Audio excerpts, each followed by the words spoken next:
ഒരു മനുഷ്യനെ പേരിലൂടെയാണ് തിരിച്ചറിയുന്നത്. ഓരോ പേരിനും അതിൻ്റെതായ അർത്ഥങ്ങളും ഉച്ചാരണങ്ങളുമുണ്ട്. പേര് ഉച്ചരിക്കുന്നത് ഒരു വ്യക്തിക്ക് അനുകൂലമായും പ്രതികൂലമായും ഫലങ്ങൾ സൃഷ്ടിക്കുന്നതാണ് ശബ്ദസംഖ്യാശാസ്ത്രത്തിന്റെ പ്രത്യേകത. മാതാപിതാക്കൾ കുഞ്ഞിന് പേര് നിശ്ചയിക്കുമ്പോൾ തന്നെ അതിന്റെ ഭാവി കൂടി അതോടെ നിർണ്ണയിക്കപ്പെടുകയാണ്. പ്രോണോളജി അഥവാ ശബ്ദസംഖ്യാശാസ്ത്രമാണ് ഇതിന് കാരണം. സംഖ്യാശാസ്ത്രം, നാമശാസ്ത്രം എന്നിവയ്ക്ക് പുറമെ ശബ്ദസംഖ്യാശാസ്ത്രത്തെ ഭാവി അറിയാൻ ഇപ്പോൾ ഏറെ ആശ്രയിക്കുന്നു. അക്ഷരങ്ങളുടെ മൂല്യത്തെയാണ് സംഖ്യാശാസ്ത്രം കണക്കാക്കുമ്പോൾ ശബ്ദതരംഗം കൊണ്ടുള്ള പ്രകമ്പനങ്ങൾ സൃഷ്ടിക്കുന്ന പ്രത്യാഘാതങ്ങളെയാണ് ശബ്ദസംഖ്യാശാസ്ത്രം വിലയിരുത്തുന്നത്. പേരിലുണ്ടാകുന്ന ദോഷഫലങ്ങൾ മാറ്റുന്നതാണ് ശബ്ദസംഖ്യാശാസ്ത്രം.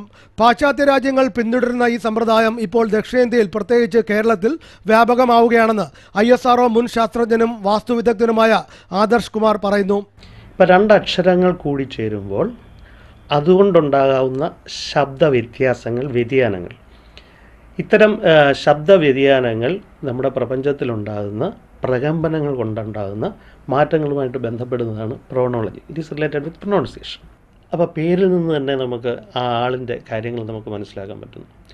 പേരിൽ ഈ നെഗറ്റീവ് പ്രൊനൗൺസിയേഷനുള്ള കുറേ വാക്കുകളുണ്ട്, കുറേ ആൽഫബറ്റ്സ് നമുക്ക് ഒരിക്കാൻ പറ്റും. നോ, ലോ, ഡൈ, ഡൈ, ഇതെല്ലാം നെഗറ്റീവ് റിസൾട്ടിനെ കൊടുക്കുന്നു. ഒരാളുടെ പേരിൽ നിന്നും ഇത്തരം കാര്യങ്ങൾ അറിയാം.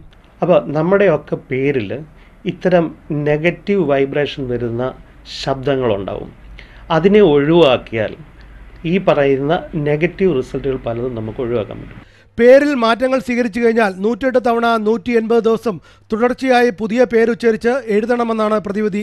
ശബ്ദസംഖ്യാശാസ്ത്രത്തിന്റെ സഹായത്തോടെ ജീവിത വിജയം നേടാൻ കഴിയും. ഓരോ പേരും ഇത്തരത്തിൽ പരിശോധനയ്ക്ക് വിധേയമാക്കി പരിഹാരക്രിയകൾ ഉണ്ടാകണമെന്നും ശബ്ദസംഖ്യാശാസ്ത്ര വിദഗ്ധർ നിർദ്ദേശിക്കുന്നു.